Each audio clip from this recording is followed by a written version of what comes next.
Readymade fridge covers 3 months కూడా రావట్లేదు. ఆ సైడ్ పాకెట్స్ అయితే అసలు బరువు పెడితేనే చినిగిపోతున్నాయి. ఏవన్నా లైట్ వెయిట్ పెట్టుకుంటే బానే ఉంటది. ఏదైనా ఒక బుక్ పెట్టాము అనుకోండి త్వరగానే చినిగిపోతుంది. అందుకనేసి ఈసారైతే నా దగ్గర ఉన్న ఫ్యాబ్రిక్ తోని ఫ్రిడ్జ్ కవర్ అయితే స్టిచ్ చేస్తున్నాను. పాత ఫ్రిడ్జ్ కవర్ సైజ్ అయినా కట్ చేసుకోవచ్చు. కొంచెం మీరు లెంత్ పెంచాలనుకున్నా పెంచుకోవచ్చు. ఫస్ట్ లెంత్ కట్ చేసిన తర్వాత పాకెట్స్ ఎంత కావాలి అని చెక్ చేసుకోండి. కట్ చేసిన తర్వాత లైనింగ్ ఫ్యాబ్రిక్ అనేది అటాచ్ చేయండి. అటాచ్ చేసిన తర్వాత పాకెట్స్కి ఒక వైపున పైపింగ్ అనేది చేయండి. 1/2 ఇంచ్ పైపింగ్ కానీ మీకు ఎంత కుదిరితే అంత మీకు నచ్చినట్టు పైపింగ్ అనేది చేసుకొని కార్నర్స్కి దాన్ని జాయిన్ చేసుకోండి. ఏవైతే మనకు పాకెట్స్ వచ్చాయో ఆ పాకెట్స్ని జాయిన్ చేసుకోవాలి.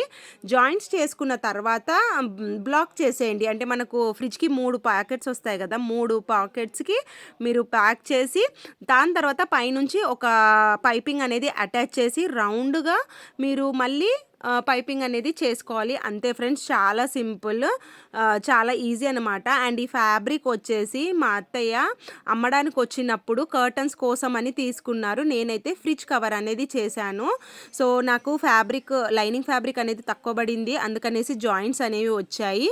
అండ్ మీకు ఎలా అనిపించింది అనేది కామెంట్ చేయండి. అండ్ మా ఫ్రిడ్జ్కి ఎలా అనిపిస్తుంది అనేది కూడా చెప్పండి. నచ్చితే like, share, subscribe. Thank you so much for watching.